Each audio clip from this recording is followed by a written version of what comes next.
हाय केम छो मजा में छो दोस्तों। मैं हूं आपका अपना डॉक्टर नवनीत कालरा। आज का टॉपिक ही कुछ ऐसा है, मुझे अपने हनीमून की याद आ गई। क्यों याद आई वो बाद में बताऊंगा। टॉपिक है अश्वगंधा। हाय, नाम भी क्या अच्छा है, अश्वगंधा।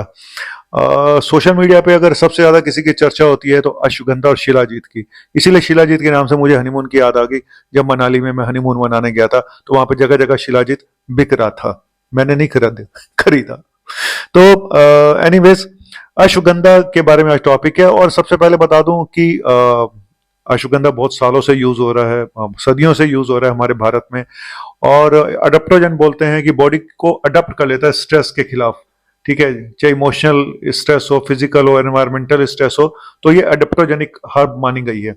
लेकिन मेरा ऐसा मानना है कि एक तो ये है कि जितने भी हर्ब्स हैं ज्यादातर ये रेगुलेटेड नहीं है और ना ही एफडीए द्वारा अप्रूव्ड है। लेकिन फिर भी अगर आप खाना चाहते हैं तो आपको ये पता होना चाहिए कि इनके साइड इफेक्ट क्या हैं, पहली चीज। ठीक है, दूसरा किसको नहीं खाना है ये पता जरूर होना चाहिए। आंख बंद करके मत खाओ कि भाई सब खा रहे हैं, नेट पे देख लिया, फेसबुक पे ऐड देख लिया, मैं भी मंगा लूं। ऐड इतने अच्छे अच्छे होते हैं, है ना। तो आज आपको बताऊंगा कि इनके साइड इफेक्ट क्या हैं और इनको किसको नहीं खाना है, किसको ये बहुत भारी नुकसान भी दे सकती है। ठीक है, चलिए। मैंने बता दिया ये एडेप्टोजेनिक है। और इसका फायदा क्या है? फायदा ये है कि ये एंजाइटी को कम करता है, नींद अच्छी आती है और थायराइड के फंक्शन को सपोर्ट करता है। और हेयर जो ग्रोथ है उसके लिए बहुत अच्छा है। कई ये भी स्टडी हुई है कि ब्लड प्रेशर को भी ये कम कर सकता है और टेस्टोस्टेरोन को भी, हार्मोन्स को भी ये सपोर्ट करता है। तो ये चार पांच फायदे हैं। बेसिकली लोगों को लगता है इसको खाने से बड़ी ताकत आ जाएगी, हम, है ना। तो वो दूसरी वाली ताकत ज्यादातर दिमाग में होती है लोगों के, है ना। असली ताकत तो इनकी पता नहीं चलती लोगों की, कहाँ है कहाँ नहीं है। तो असली ताकत दिमाग में होती है मेरे भाई, सब कुछ ही यहाँ पे है। ठीक है, चलो अब मेरा जो आज का टॉपिक है, किसको नहीं खानी है। ठीक है, तो सबसे पहले प्रेगनेंसी और ब्रेस्ट फीडिंग में बिल्कुल नहीं खानी है। प्रेगनेंसी में अगर आप इसको देंगे तो मिस कैरेज हो सकता है। तो भूल के भी आंख बंद करके प्रेग्नेंट वुमेन और ब्रेस्ट फीडिंग वुमेन को ये ना दें। अगर कुछ लोगों को ऑटोइम्यून डिजीज है, जैसे रूमेटाइड आर्थराइटिस है, जैसे एसएलई है ना, ल्यूपस है, तो इन लोगों को भी नहीं देनी है क्योंकि ये इम्यून सिस्टम को स्टिमुलेट करता है और इन बीमारियों को और ज्यादा खराब कर सकता है और ज्यादा बढ़ा सकता है। ठीक है, तो ऑटोइम्यून डिजीज को में भी इसको नहीं देना है। मैंने जैसे कि बताया था कि थायराइड हार्मोन को ये सपोर्ट करता है, ओवर एक्टिव कर देता है थायराइड ग्लैंड को। तो जिन लोगों को, एक तो जिनको हाइपर थायराइडिज्म है ना, जिनको हाइपर थायराइडिज्म है उनको नहीं लेना है। जो दूसरा, जो थायराइड की मेडिसिन ले रहे हैं उनको भी सोच समझ के लेना चाहिए, क्योंकि वो मेडिसिन के असर को दुगना कर देगा। तो कई बार ऐसा ना हो कि आप हाइपर में चले जाएं। तो थायराइड के पेशेंट को भी मेरे ख्याल से नहीं लेना चाहिए अगर आप मेडिसिन ले रहे हैं तो। हाँ, अगर कोई ये कहे जी मेडिसिन मत लो, खाली अश्वगंधा ले लो, मैं ठीक कर दूंगा, तो वो एक अलग कहानी है। लेकिन थायराइड की मेडिसिन के साथ अश्वगंधा को नहीं देना चाहिए। कोई भी सर्जरी कराने से पहले 2 हफ्ते पहले इसको बंद कर देना चाहिए, क्योंकि ब्लड थिनर इफेक्ट भी होता है थोड़ा बहुत, जितनी भी आयुर्वेदिक मेडिसिन है। तो सर्जरी से 2 हफ्ते पहले बंद कर दें अगर आप इसको ले रहे हैं। एक अभी नया रिसर्च हुई है कि जिन लोगों को लीवर की प्रॉब्लम है, क्योंकि पाया गया कि अगर हाई डोज में आप अश्वगंधा लेते हैं तो आपके लीवर डैमेज कर सकता है, तो हिपेटोटॉक्सिक हो सकता है। स्पेशली उन लोगों को जिनके लीवर ऑलरेडी कमजोर हैं, जिनको फैटी लीवर ग्रेड 3 है, या फाइब्रोसिस हो चुकी है, या सिरोसिस हो चुकी है, तो उन लोगों को भी ये नहीं लेना चाहिए अश्वगंधा। और मैंने और भी बताया कि जिनको हार्मोनल सेंसिटिव कैंसर है, स्पेशली प्रोस्टेट कैंसर अगर है, तो उन लोगों को भी अश्वगंधा नहीं लेना चाहिए, वहां पे प्रॉब्लम बढ़ने के आसार हैं।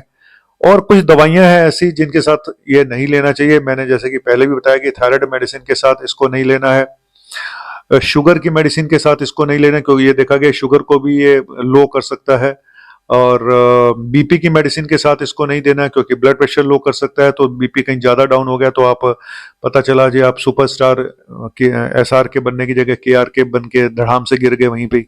ठीक है, तो और क्योंकि ये नींद, नेचुरल नींद को बढ़ाता है, स्लीप इंड्यूस करता है, तो अगर आप ऑलरेडी नींद की दवाइयां ले रहे हैं तो उसके साथ इसको मत दीजिएगा। ठीक है, और स्टेरॉयड के साथ भी इसको मत दें, क्योंकि स्टेरॉयड ऑलरेडी किसी भी इम्यून सिस्टम को सप्रेस करते हैं। उसके साथ तो जो जिस कारण के लिए स्टेरॉइड दे रहे हैं तो उसके साथ ये मत दीजिएगा।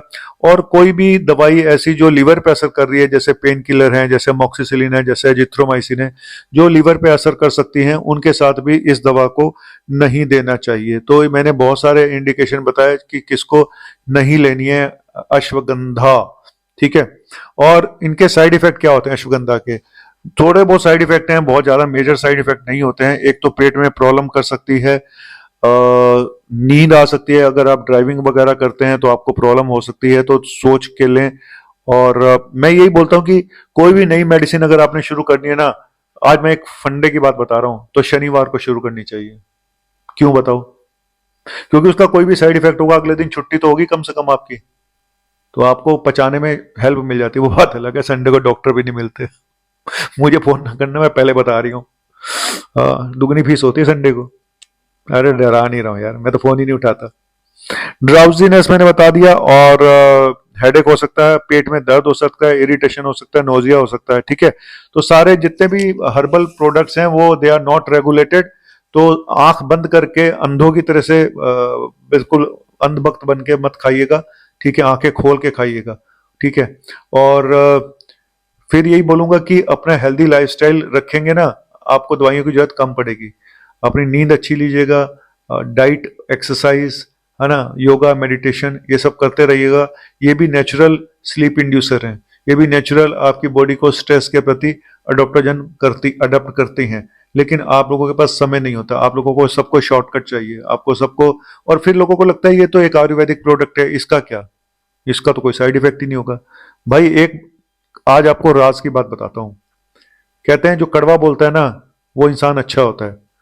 तो जो दवाई असर करेगी ना, उसका साइड इफेक्ट भी होता जरूर है, किसी का कम, किसी का ज्यादा, है ना। किसी की बीवी अगर बहुत ज्यादा चिल्लाती है, कड़वा बोलती है, तो हो सकता है वो दिल की अच्छी हो, किसी की कम अच्छी, किसी की ज्यादा अच्छी। तो मेरी कैमरा मैन भी मुस्कुरा रही है, सर क्या क्या बोले जा रहे हैं। चलो चलता हूं, थैंक यू वेरी मच, शुक्रिया। और इतना ही बोलूंगा, चलते चलते चलते चलते मेरे ये गीत याद रखना, कभी अलविदा ना कहना, कभी अलविदा ना कहना। ला ला ला ला ला ला ला ला ला।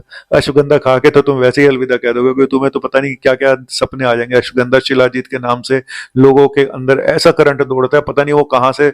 उनको लगता है हम तो बस अब बाहुबली बन गए। बाहुबली नहीं बने तुम, तुम्हारी बलि ले ली जाएगी किसी दिन। रख दो फोन।